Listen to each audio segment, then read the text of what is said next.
Hello and welcome to the City Show. We're downtown Lebanon in front of the Lebanon Theatre Company. We're going to be talking with Wayne Dunn and Ted Hennis in a moment about their attempts to save their 2019 and 20 season. We're also going to be checking with a local resident, Dave Campbell. Dave is a coronavirus survivor, and he's going to share his story. And we're going to check out a couple of other Campbells, no relation to Dave, Jess and Adam, and they run a place called Carroll Creek Farms. We'll be talking about how you can put some local food into your stomach, your refrigerator, whatever you want. Great stuff. We'll check in with them later. But first, Wayne and Bill, how you doing? Ted. I'm fine. This is Ted. Yeah. How you surviving this challenges? Well, I was thinking when you said a survivor of the COVID-19. Yeah. That's where we are right now. We're surviving. Yeah. My goodness. We have had no income since March. Yeah. But we've had bills. Yeah. Still have to pay for the rent and so forth, the mortgage. Now, so you were able to have your second show of the season. How did that go? Well, it went great, and it was well received, and people loved the show. We had some of the best compliments coming out of it. But that's when DeWine came down with the orders to close everything and shut everything down. So the second week we had to cancel out. Okay. Now you have your last attempt at salvaging the season with Assassins. Yeah, Assassins was supposed to be in May. Oh my. Yeah. Then we backed it up to June, then we backed it up to July, and then into August, and that's as far as we can go, because any farther back now, we lose some of our cast members. Okay. Did they give you an option as far as if you shrink the audience down to such and such, or wear a mask, or do whatever? Yeah, we did the studies according to the 6-foot space and the assured distance and all that. I think we can get 16 people in the theater, and that's not enough to run the show for. What's your normal seating? 110. Oh my goodness. And we've gotten no guidelines from the governor. Yeah. So we don't know. It would be nice if we could open like a movie theater, or they've opened the racinos. Yeah. But as far as performance theaters like we are, we have no guidelines. So you're in a different category. Completely different category. So do you feel like the can's being kicked down the road a little bit for you, or? Yeah. We have no way of getting any. What did they call that money that they gave people that had employees? We have no employees, so we have no salaries to pay. Okay. But we still have the bills, like Wayne said. So you weren't able to qualify for any assistance from the governor or from the state? No. Now, the CARES Act does offer a way for people to donate to nonprofit organizations. Then it comes straight off your income amount. Yeah. But it's only it's a maximum of $300, I think. Okay. Well, this has to be a stressful time for you guys. Now, you have donors. Obviously, we'd like to see us get more donors for the Lebanon Theater, a wonderful institution in town. How do people find out about the mission and what you guys are doing and how long you've done it, and how do they become potential donors? Well, the best place to find out about our past and what we've done and where we're going is on our website, ltcplays.com, and there you can go back in the past to see every show we've ever done, all listed out and so forth. So. And there's a way to donate online too, if you want to help, and we could always use your help. Now more than ever. Yes. We're just, like Wayne said, we've had no income. We've still got the big mortgage bill to pay, and it's going to be tough. Now, we've been able to survive this far because we have been really good with our money. Okay. We had the last 2 seasons were really strong, and so we had built up some reserves. They're all gone, but at least we're not in the hole yet. So. Now, you typically have a summer program for kids. Did you have to make changes on that this year, and how did that affect you? Well, the camp directors decided to get creative and do a virtual camp. Yeah.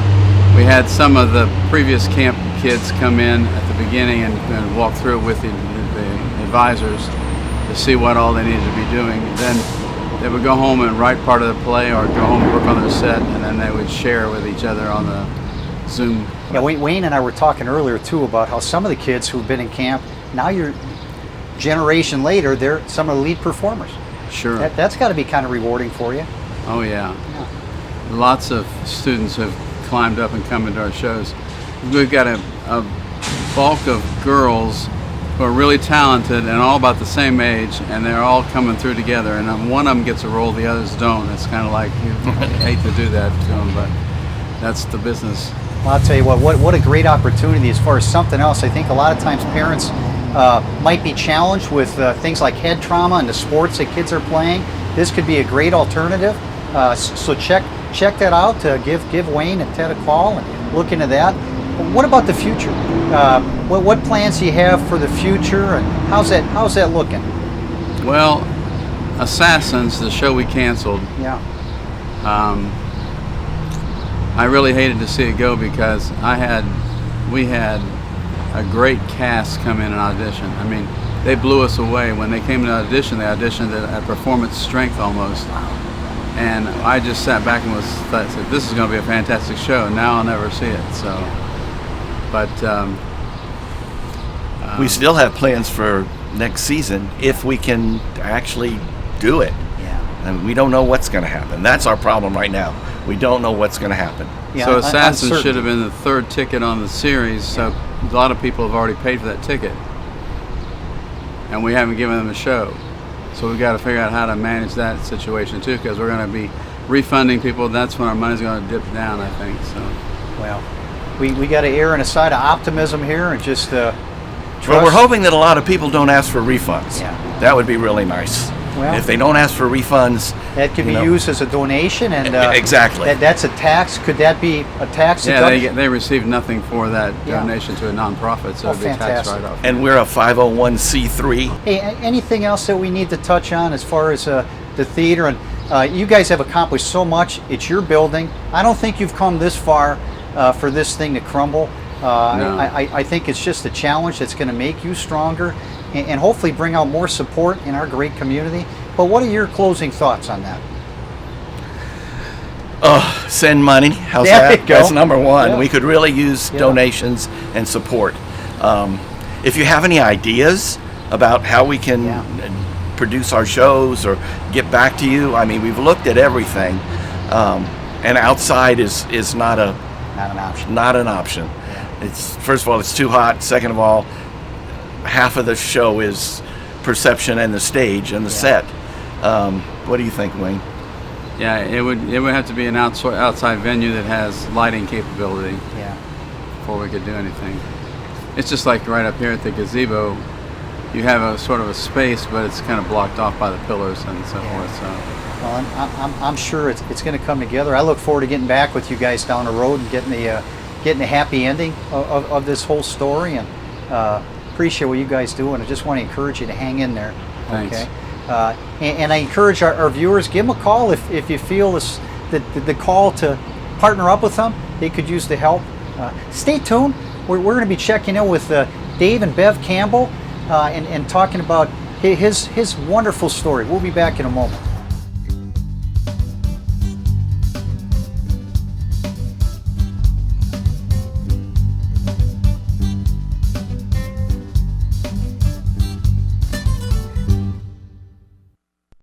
Break your fast food habit at Kelly's Meats and Deli at 1001 West Main Street in Lebanon. Stop in for a quick lunch featuring made-to-order sandwiches, tasty sides, and mouth-watering daily specials. For dinner, Kelly's offers fresh-cut steaks, chops, and seafood, plus a variety of prepared dishes that only need to be reheated.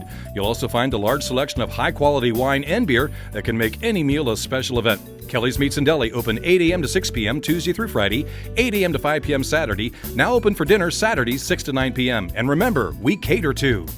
When it comes to healthcare, the most common question I get is, are you on our insurance? Well, we're probably not because we don't accept insurance, but our prices are extremely fair and you're going to get great care. So if your plan is to get great care, we are your plan. We offer chiropractic, fitness programs, massage, and clinical nutrition. So if you're sick and tired of being sick and tired, call our office, schedule for a free consultation so we can discuss any question you have and get you well. Call now to schedule your free initial consultation. Since 1954, Hardee's Interiors has been providing quality furnishings for homes in and around Lebanon, Ohio. Today, you'll still find quality antique and vintage furniture along with new made-in-America furniture of all styles.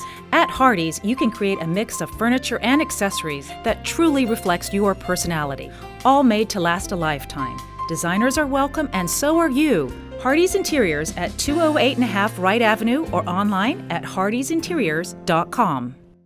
Honorary Forest Ranger Betty White here, lending a hand to my dear friend Smokey Bear. Because for 75 years, he's only said, only you can prevent wildfires. But there's a lot more to say. Like, if you park your car on tall, dry grass, the hot exhaust pipe can start a wildfire. So keep the animals safe, especially the cute shirtless one. Go to SmokeyBear.com to learn more about wildfire prevention. Welcome back to the City Show. Unless you've personally experienced going through the COVID virus, or if experienced a loved one going through it, you have no idea of the hardships that this thing can bring upon you. Today, we're going to be meeting with Dave and Bev Campbell, and they're going to share their story. Dave has gone through it. He's on the other side. It was a 2.5-month ordeal. He had a medically induced coma to help bring him out and save his life. And wow. Dave, Bev, welcome to the City Show. Thanks for being here. Thanks for having us. My goodness. So before I get into that ordeal, how long have you lived in Lebanon? Off and on, probably all my life. Okay. Yeah, except for Kettering and Waynesville and Springboro briefs. What brought you guys out to our lovely town? Well, we moved back from Waynesville in 1988, and we lived over in Cedar Ridge. Okay. And then when they were developing this complex, we were looking for more space. Okay. It's beautiful out here, very peaceful. This is Shaker Run. It's my first time back here. I've driven by it. Just a beautiful, peaceful area. We love it over here. It's like being in the country, really. It kind of is. Yeah. Yeah. So Dave, before, I'm assuming you're retired, but before you're retired, what did you do for a career? There's a company in Cincinnati that does concrete restoration and preservation. It's known as Dwyer Concrete. Okay. Lifting. Okay. They do a lot of other things besides lift concrete. Anyway, I worked for them for about almost 15 years full time, and then 3 or 4 years part time before I retired altogether in, I think, 2014. Okay. Now you're 74, soon to be At 75. the end of this month, I'll be 75. Okay, so obviously the age element, because this virus affects people who are older, and then also immune compromised. Did you have any other issues as far as immune compromise? Are you diabetic or No. any other things? None whatsoever. Well, but you did he has a history of bronchitis and Yeah, pneumonia. Okay. last few years. And so his lungs, I think, were kind of weak, and that's what it went to the weakest part. Maybe. Okay, and is that how the disease manifested itself initially? Did you One see of- some lung stuff or? One of the areas that it affects is the respiratory system, Okay. and it really hammers it. So did you find yourself just short of breath? No, not really. It really kind of started like 2 weeks before I actually had to go to the hospital. I just wasn't feeling good. Okay. And as that week progressed into the second week, I just felt worse. Okay. And when I was working part-time over at the auto auction in Franklin. And the week that I actually, before going to the hospital, I worked like half days, and I'd get to the half day, and I just felt so bad I'd come home. Yeah. Now, when you say felt so bad, are you talking about your energy, or were you having a stomach ache, or any other symptoms? Just weak? Yeah. Yeah. Yeah. Just didn't feel right, you know. Okay. So. But that quickly progressed. Oh yeah. When did you you said you had some of those symptoms for about 2 weeks? Is that when you contacted your doctor? No, really. After the first week. After the first week. Yeah. Okay.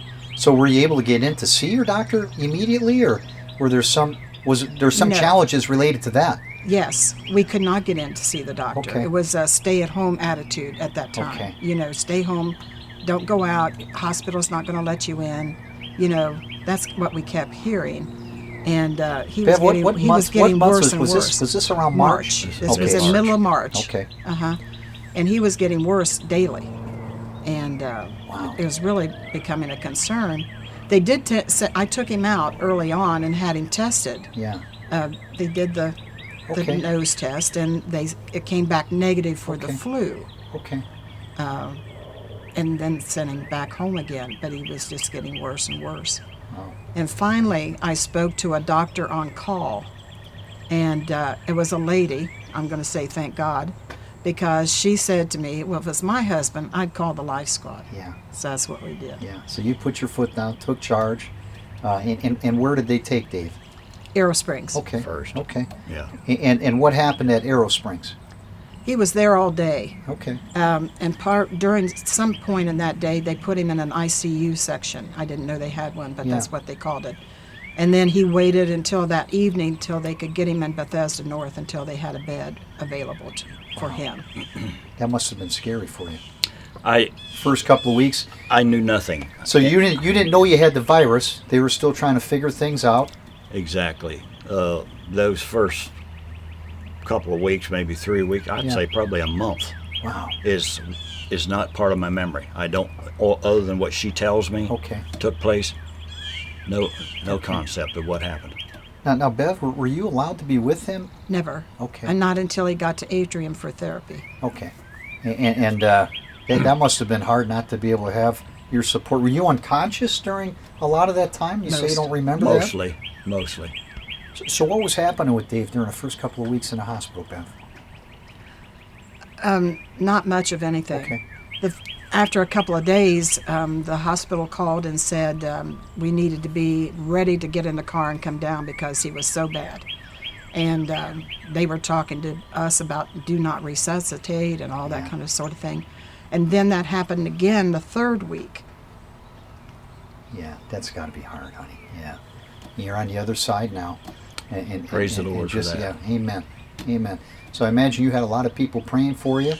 People that I will never, ever know. Wow. People, friends of friends of friends, and almost, you might as well say, nationally or maybe even internationally, for all I know. Yeah, I said this earlier. God's obviously not done with you. He's got a plan for you.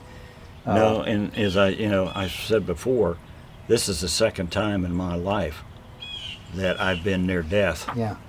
That the Lord didn't take me home. He has a plan for me. I don't know what it is. Yeah. But there's a plan for me that I haven't fulfilled yet, and he wasn't ready to take me home. I've got something I have to do. Well, maybe part of that is giving people hope, as they go through this. And I'd like to hope so. If Lord has seen for me to survive what and I can express that to others, and maybe even part of my faith. I can share that with people as far as I've been through a pandemic. You've been through more than a pandemic. You've lived inside the pandemic. I was in it. Exactly. And now I understand they had to do a medically induced coma. Do you remember anything as far as that was to keep him calm? Okay. Because when they're calm, their body's healing. Okay. And so they had to keep him as calm as they could. And how long? And that's what kept him alive. How long did they keep him in that? 4 to 5, at least 4 weeks. Okay. They would have to bring him out of it to. Excuse me. Let's see, what was to give some medications and things, and nourishment. Okay. But other than that, he was pretty much under a lot of drugs. I mean, so many drugs. So the treatment was to address the lungs, which was that the primary. And Bev, you mentioned that they had to put him in a special bed that had him laying face down. Well, his bed could be flipped. Okay. And so part of the day, as long as they could, they would keep him the way he should be, flat on his back. But if his body couldn't tolerate that, then they would flip him over because allow him it to was breathe easier. Better. Yes. Yeah. And you don't remember any of that stuff while you're there? No, I don't. I don't know whether it's part of the disease. I've been told secondhandly that part of the disease is it does affect your short-term memory. Oh my goodness, I didn't know that. No, there's nothing that I can recall other than what she's told me. Now you said you were allowed to get in to see him, but after a while. So at what point during this whole ordeal were you able to get in and see Dave? The day after he was sent to Atrium. Okay. I was getting ready for my day. I was going to call him, and I got a call from Atrium, and they said, "How would you like to see your husband?" I said, "You mean in person?" Yeah. Wow. So Dave, when you came out of this and started to came out of the coma Where were you at? I mean, did you realize that you had this? Did they know at that time? Well, they would come in and they would take blood samples and other, take my vitals. Okay. And that goes on pretty much 24 hours a day, you might as well say, because, you don't get much sleep in the hospital, as we all know. I don't think you really realized what you had until No. a couple of the nurses Not talked until to I you was about told. it. Okay. Yeah. Okay. Now, you were at the atrium, and then somebody decided you needed to go to Good Sam. Well, he got out of ICU, Okay. and when you can get out of ICU and become acute care, Okay. they send you to Good Sam for a place called Select, which is where we thought he was there for therapy. Yeah. He was actually there to get weaned off the ventilator because he'd Okay. been on the ventilator all that time. Okay. And were you around other people who also had? Did they have a whole select ward for people who had the 10th floor at Good Samaritan was primarily dedicated to that disease, and there's a company down there that actually has leased that floor. Yeah. That's not really part of Good Sam, and they are in there for that purpose, with their staff and everything to take care of people with the COVID and whatever else. And still on the ventilator. Yeah, That was their exactly. primary job. That's something that I was so happy as far as making a step back, from the brink, so to speak, is after they would start weaning me off of the ventilator, and then there was a couple days after the ventilator I was off of it. It still sat over in the corner of the building, or to where it was in my peripheral vision. Yeah. And I finally said to a doctor or nurse or somebody, practitioner, I said, if you wouldn't mind, would you take that thing and get it out of this room? Good for you. It's an intimidator. Yeah. Yeah. And you had a trach at that time. I did, and they have where you're weaning off the trach, and they do what they call trach caps Yeah. that they put on, and they're progressively smaller, to where actually, the day before I left, or was it the day I did leave to go to Atrium, they removed the trach tube. Well, obviously there's a hole there, and then they covered over with a Band-Aid. Yeah. And it took longer than what they said it would, but it took, a couple of weeks or more before that hole finally closed. Yeah. And it's right here where it was. And you look great. I mean, if you wouldn't have pointed to that, I wouldn't have even noticed it. Okay, and Bev had mentioned that you have some areas on your forehead from being face down, some indents that are getting better. Yeah. Okay, a so lot better than what they were. You're coming along real well. How you feeling now? What are your concerns now that you're home? Is your memory coming back? Are you starting to get? None of what we've discussed earlier. But you have an excellent memory. I mean, it didn't really. They did a CAT scan early on because they thought maybe he might have had a little bit of brain damage or something. But his brain is great. He remembers everything. I mean, up to the time he got really sick. Wow. And then from there till now. I mean, there's stuff that I can recall, years and years back. It's still there. Yeah. Just that little period of time. So what do you have to do right now to continue with your recovery? Well, Premier Health has a complete facility out at the Y, the Countryside Y. And I'm going out there twice a week for continual physical therapy. Okay. I'm at the latter stages of that program where they will make a determination that they've done all that really they can do for me. Yeah. And Medicare obviously has somewhat of a cap on how long they will allow it. And if the professionals feel that he needs more therapy, then the cap is kind of temporarily lifted a little bit. But anyway. Well, it sounds like they're stretching some of their restrictions because they realize the severity, and you're running point on this. So are you pleased so far with everything that's worked out with the healthcare? Because a lot of times I think people are the unknown, the uncertainty of healthcare and the payments, and did all that stuff work out pretty well for you? You have a peace with that? I think so. I mean, wherever I was, whether it would have been at, of course, I don't have absolutely no recall of the time I spent at Bethesda North, but I've been at Bethesda North for previous surgeries, and they're all, I mean, those people are super. Yeah, they are. And, you know, the care that I got at Good Sam Select was good. Yeah. And the therapy, the physical, occupational, and speech therapy Yeah. that I had at the atrium, the therapists were just, I mean, outstanding. So you had issues with speech too? Well, primarily, it's under the heading of speech therapy Yeah. as they categorize it, but it was mainly to teach me how to swallow and how to eat. Okay. They did a swallow test while I was over there to see how certain foods and liquids and everything else like that went down, you know, and what I have to do. Whenever I eat, I have to take small bites and literally pulverize the food until what they call puree before I swallow it. And then depending on, which I've kind of gotten better at, that I don't need, but you know, in the beginning, every bite of food, they teach you, you take a sip of liquid, put your head down so that the fluid and whatever else it's remnants of the food passes freely on down into your stomach. Wow. So I still have we to, take so much for granted, don't we? we do. Yeah. You'd be surprised, you know. That's what I tell her, you know, there's some foods that I mess up on and don't chase it with some liquid and I'll choke. Yeah. You know, and sometimes those... You weren't having any barbecued steak during this time. Things were probably a little more... No, Yeah. it's been a long time. Do you look forward to that? Is that one of the things? I'd like to have a good steak for Okay. sure. Yeah, exactly. Bev, you must have had some good support, you know, Oh, from your wonderful. family and friends. Neighbors. Yeah. Yeah, wonderful. That's nice. It was. That's the beautiful thing about our state and our community is, and you have so many people come around. Probably would have been hard to make it through that without. Well, our son was here every day, and he was a big support. Our cat was a big support.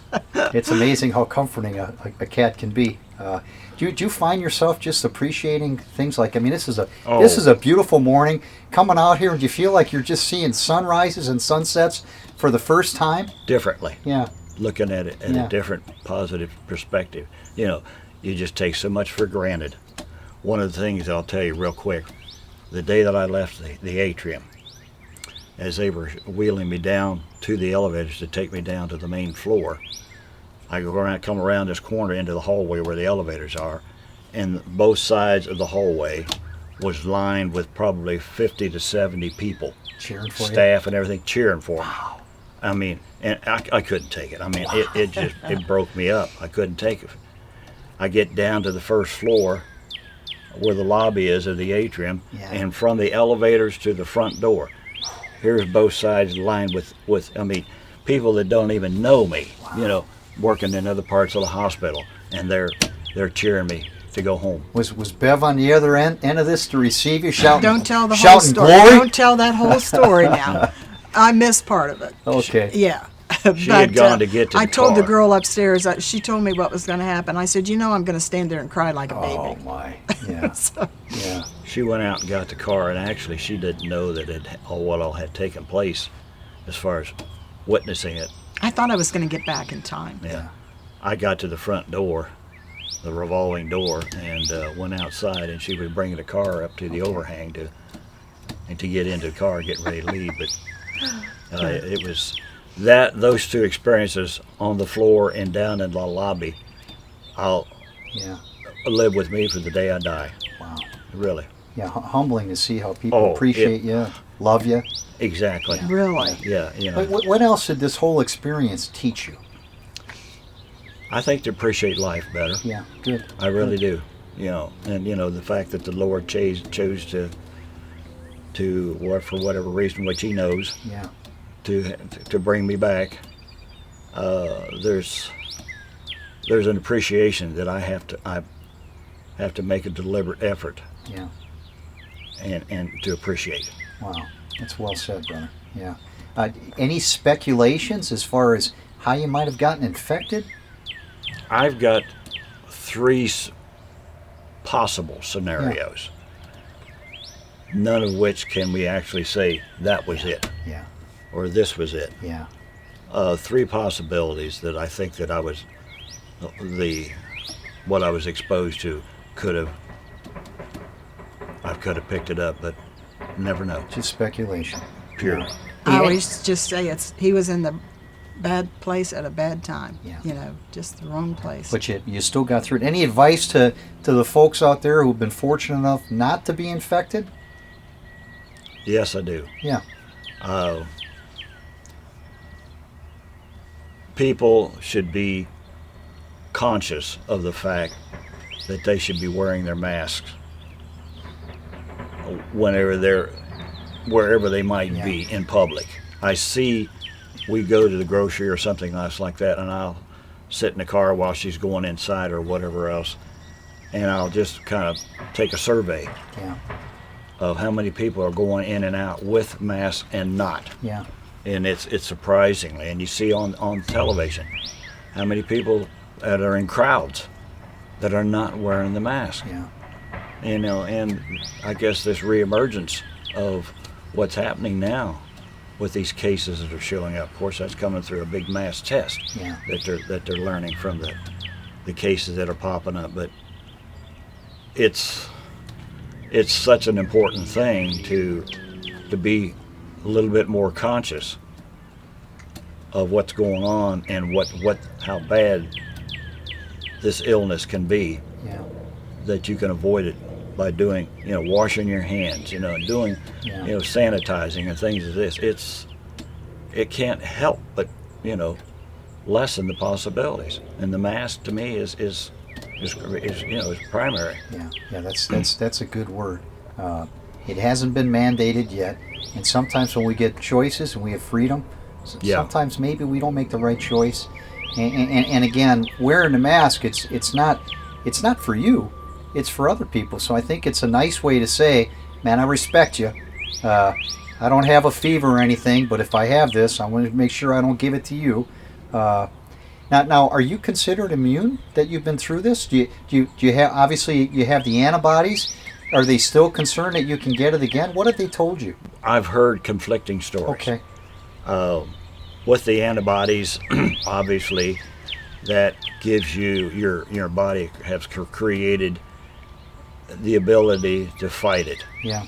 But I've heard there's still a possibility that it could be, contracted again. So I don't worry about it. If it happens, it happens. Yeah. So when you got out of the hospital, was there something you had a hankering for, or did you just want to get home and get in your own bed, or did you want to get a milkshake somewhere? Or through the entire course of the time when I was pretty much, say alert, whether it be at Good Sam or at the atrium, there were so many things that I was told that was going to happen as far as me progressing that didn't happen in the time frame that they said it would. Yeah. So I kind of adapted this philosophy,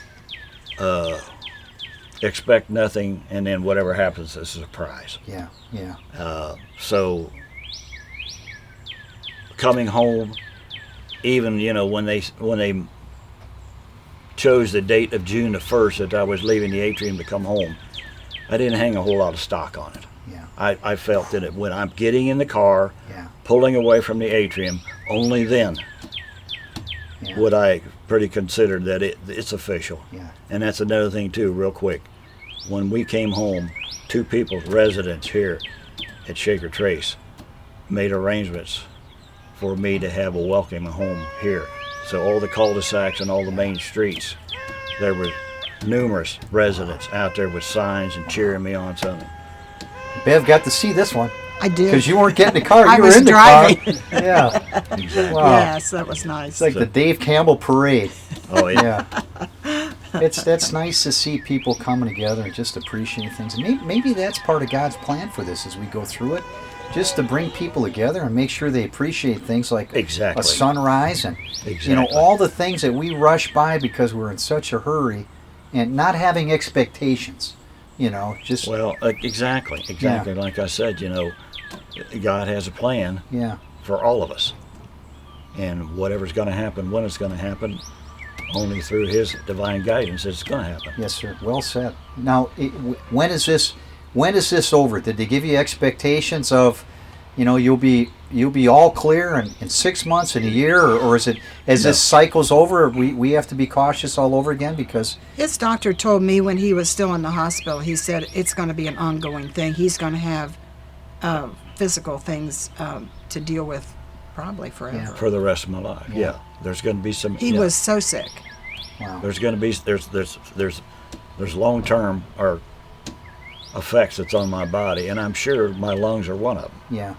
Oh. So in your therapy, encouraging you to, do your cardiovascular training, get your lungs strong, exercise, and is exercise going to be more important to you now since you need to really keep your lungs going? Bev's smiling over there. She's probably telling you, Dave, get up, do your exercises. I'm tired. Am I right? Early on, because we can be stubborn as men. You can now see that the benefits of it. Early on, it was, Dave, have you done your exercises?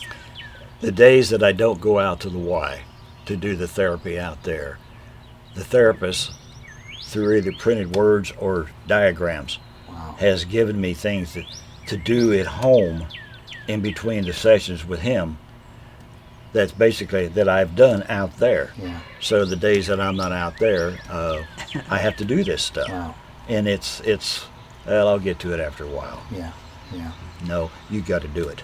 That's good. And there's a lot of stuff that I have to do that's very taxing. Yeah. It wears me out. Yeah. And I got to sit down and rest for a while, even sometime in between one facet of it to the next. Wow. Just getting a shower is an ordeal.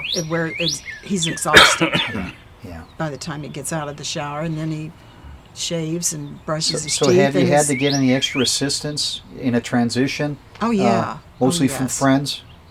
I'm sorry? Any professional assistance coming in and No. helping? No. No. Yeah. That's the beauty of being a married couple and being together to take care of each other. She went over the weekend before I came home, and they wanted her to come over and watch me go through some of my physical therapy sessions so she could understand what needed to be done. Okay.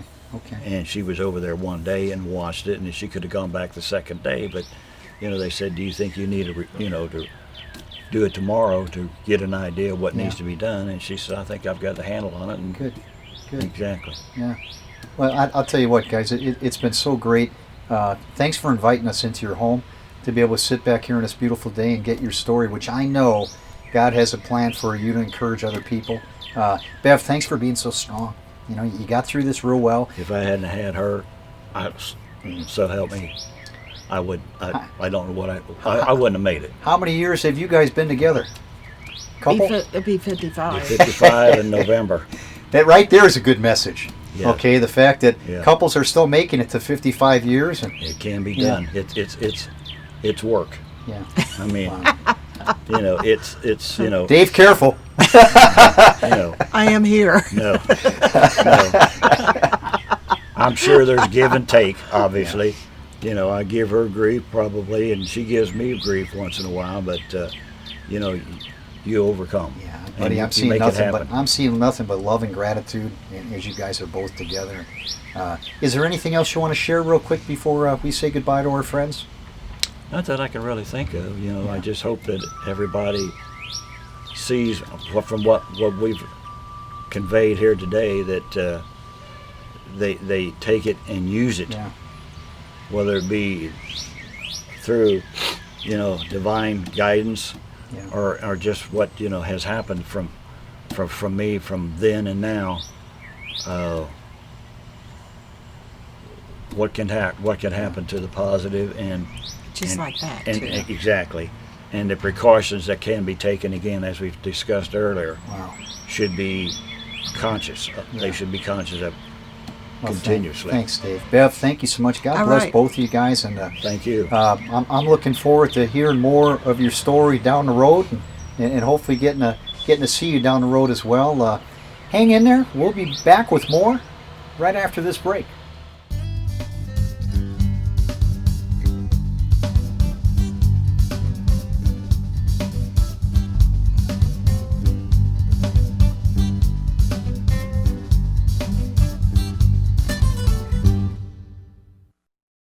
Bob Pulte Chevrolet always gives you the best. Best price guaranteed. Best trade-in value. Best selection. Best financing on all new and pre-owned vehicles. See for yourself at bobpulte.com. And you'll love the Pulte price. So there you are, shuffling through a stack of resumes and you come to mine. This is it, first impression, my way in. But can my resume show you how I truly stand out? Like that I was studying, going to night school while working 2 jobs just to help my parents pay for groceries. Or being the first one to always step up. No, that's something you just can't put on paper. Look beyond the resume and discover new ways to develop great talent that is dedicated, hardworking, and determined like me. Today I'm going to talk to you about physics. Come on in, girls. Let's go. This is the first rocket to get humans to Mars. Really tall. I'm a rocket structural engineer, designing and building parts of the rocket. You are the generation that will be stepping foot on Mars. Do I have a group of astronauts on my hands? Yes. You can become a rocket scientist or whatever else you want to be. Sure, I look cute now, but when my owner lost his job, it was rough. I was living on the street, and one night, me and this Cocker Spaniel got into it so bad, I wound up looking like an ice cream cone. I cried a little bit, but thankfully I got rescued, so I'm running, I'm jumping, all back to my old self, and I'm ready to give unconditional love, even if you put a lampshade on my head.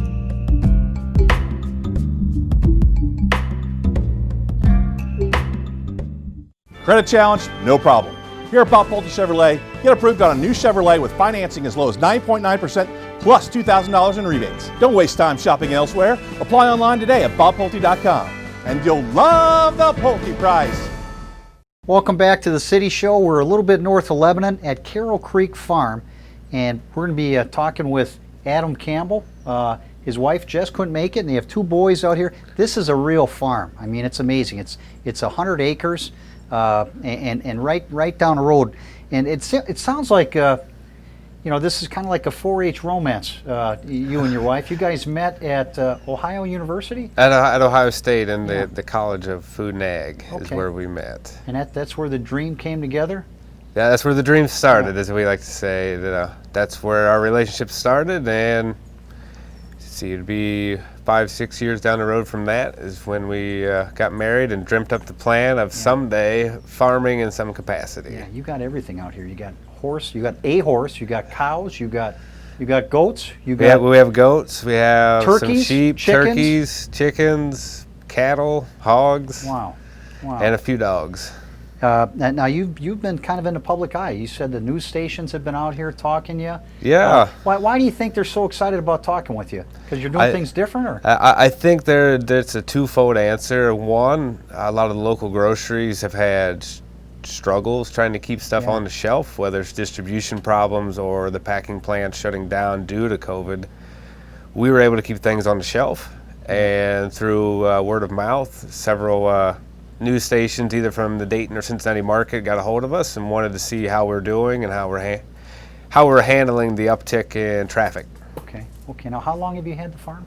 This summer will be year 5. And were you raised on a farm? I was raised on a small, 4-H hobby farm, but that's not my parents' profession or Jess's parents' profession. So Jess and you kind of collaborated, and she's got a background too. She doesn't. Now you're the farmer, okay, and she works in the industry. In the area that so you guys used to work in hogs. Yep. And that's what she does. Correct. So she works for the farm credit system here in her territory is pretty much the tri-state. It's called Farm Credit Mid-America. Yeah. She's there with one of the largest agricultural specialty lenders in the United States. Okay, she must be a smart gal. She is very good at what she does, and I'm very proud of her. I bet she comes across some information that helps you keep things at a higher level than other places. Yep, she is always at the forefront of what is coming and going in the industry. Now you have 100 acres. How much do you actually use for your critters? We use roughly 70 acres of it for production. The rest of it is in woodlands. Okay. And we prefer woodlands or ponds, and we use that as a way to try to be environmental stewards of what we have. And you have 2 big ponds. How big are they again? So the smaller pond up front is roughly a ½ acre, and the pond in the back is about 3/4 of an acre. And I imagine you fish that too. You probably. Yeah, we'd like to take our boys back there. We created a little picnic area in the one in the back, and that's we can kind of get away from everything back there. Wow. Do you have tours with kids to show them what farm life is like? Oh, we sure do. I mean, we've had school groups out, we've had daycare groups out, we've had individuals that bring their kids with them, and we will gladly do it, especially if we have a couple-day notice. Yeah. Now, is there a certain animal that you raise that takes up most of the percentage of what you do? I would say that it's probably evenly in terms of the bulk between the sheep and the pigs, because we are birth to plate with those. So we have all the moms, we have the dads, the babies, we have everything for the entire production cycle. We're closed here, and we raise what we need here. We don't have to bring any of those in. Now you don't butcher here. You correct. Use another service. Yep. So we use 2 butchers. One is up in Versailles, and one is east of Columbus in Zanesville. As we use USDA inspected plants in order to be able to retail our products. And how do you sell your stuff? People come out here, or do you have other Yeah, places so where you we're sell? sitting right in front of what we call the Meat Retreat, which is our on-farm retail store. We also have a couple resellers throughout the county, one in downtown Lebanon called Wellness Lounge, another near Mainville called Blooms and Berries. We sell online through a delivery service called Market Wagon that'll deliver to your door. And we also have a couple farmers markets we do, one in Warren County at the City Building in Franklin on Saturdays, and the 2nd Street Market in downtown Dayton. So how many clones of you do you have? Because that sounds like a lot of work. Now I met Mike, and he's your only hand who helps you. Correct. We have one full-time employee, then myself, who's full-time on the farm, and we'll have the occasional, I guess you call it on-demand part-time help to help us at markets or with deliveries. I read a book. It's not the only book I ever read. It's Crazy Makers is the title of it, and the subtitle was How the Food Industry is Destroying the Brains of Our Children. And it was an eye-opener for me. I'd encourage moms to get this book, because you realize that processing stuff that makes it all so convenient is making us kind of cuckoo and affecting our health. Can you add to that as far as why is your stuff better? Because you go to a lot of trouble to raise it. I don't know if I'd call it trouble. We love what we do, and we love how we're doing it. Yeah. It's something that we saw when we started a demand in the community for people wanting animals raised a certain way, or without certain things. So we don't raise our animals with any antibiotics or added growth hormones or anything of that nature. And to get further into the process, you're talking about processed foods, we've made a very concerted effort with our butchers that anything we make with flavors, we are no artificial ingredients, no MSG, no nitrate, just natural ingredients, spices, to try to keep it as clean as possible. Yeah. Now in your industry, they have labeling, which requires extra fees. Right. Is this an organic farm? Is that the right term, or? That is a correct term. We are not certified organic, and the main reason is you have to also have a certified butcher. Otherwise, you go through a lot of paperwork and money and trouble to, in the end, still not get your label.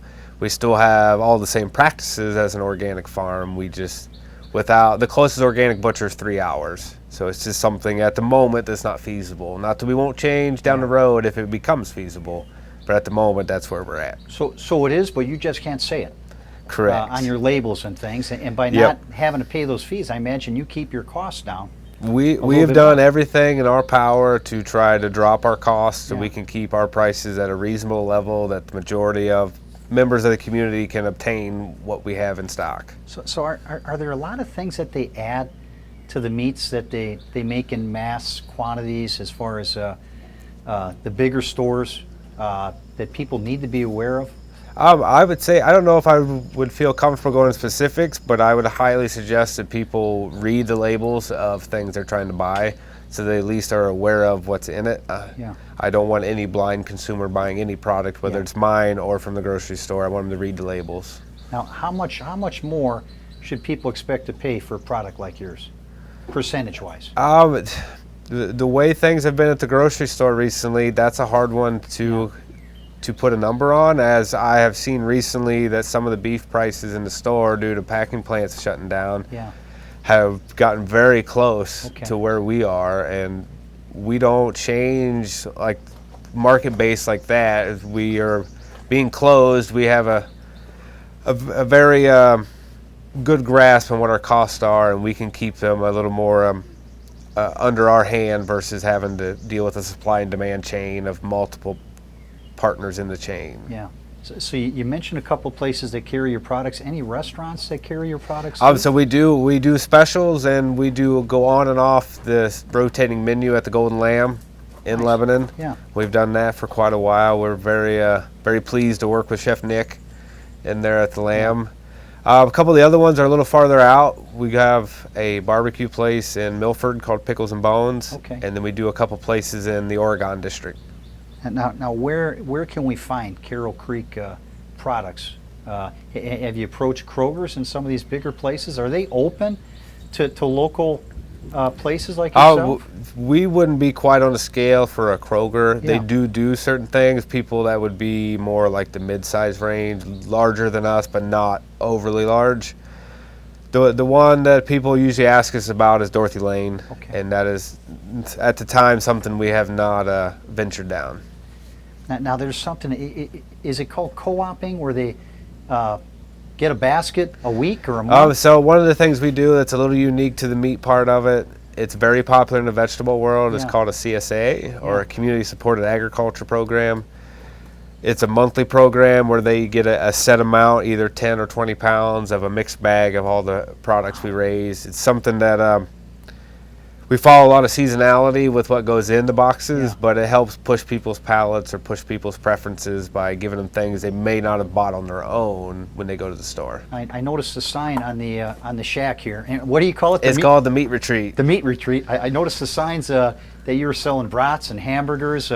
So in that program where they get the meat, what do they typically get? Do they get the pick their variety, or is it so this time of the year it'll be more heavy on grilling items, so anywhere from brats to pork chops to steaks to hot dogs to pre-made beef hamburger patties.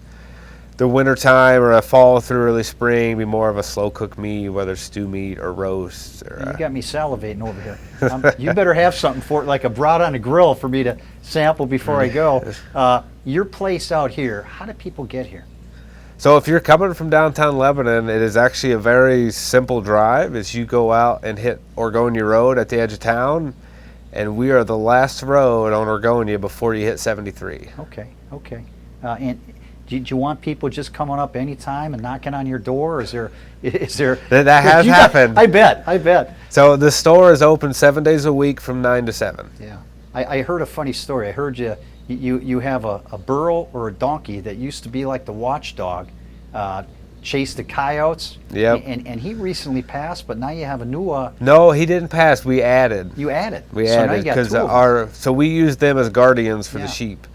And we have expanded. You got a new one that you drafted that's under training. You want to tell me about him? Joe Burrow. Joe Burrow. Yep. Yeah. We bought a pair of female donkeys, and one came with a baby. Okay. And so we had a little naming contest, and the pun is fully intended. We named him Joe Burrow. Okay. You think he's going to live up to the expectations that you have, or we just got to watch and see? Oh, we need a few more months, much like the other Joe Burrow, to see what's going to happen. You know, I think you could probably get some photo ops with the kids. Put the Bengal jersey. Oh, we did. There you go. Yep. I'm not telling you anything different. So who's got the marketing background? You're your wife. My wife is the marketing behind the company. Okay. Wow. And you got a good workforce behind you. You got to wait a few years. But you got a 6-year-old and a 3-year-old. Yep. And when are you going to put these kids to work? Oh, we try right now. They'll pick up eggs and pick up trash or go around and run the water hose. Yeah. But we'll keep inching it every year. We're inching a little farther. I bet if you built a bunkhouse, parents would drop their kids off just to get them off the game stuff. Yeah, we've heard that before with people that come out here that they wish they could just drop their kids off for the afternoon and let them work with me. Hey, how do you learn more about local farmers and what you're doing and how people can contribute? And let's say people want to get on that program of getting a basket. Do Do you have a separate one for the vegetables, or are you just doing No, meat? we're just doing meat. Okay. We can recommend some vegetable ones of people we've met through our farmers markets that are, in our mind, very good.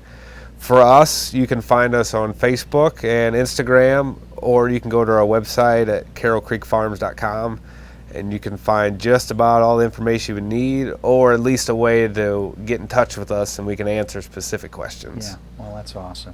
Is there anything else that we missed that you'd like to share with our audience? We're very humbled by the support we've seen in the local community in the last few months.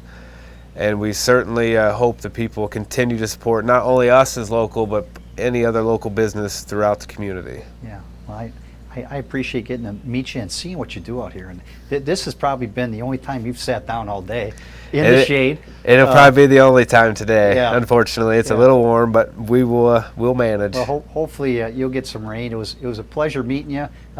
Get out here to the farm and check it out and find out about the co-op program. I'm going to get some information on that too. We did tell them about you have an online presence and everything else. Correct. Okay, so check them out and start eating better. And you gotta, if it costs a little bit more, you're worth it. Okay, that's our show for this week. We'll be back first week of August with another segment. Keep watching, stay safe, and enjoy your summer.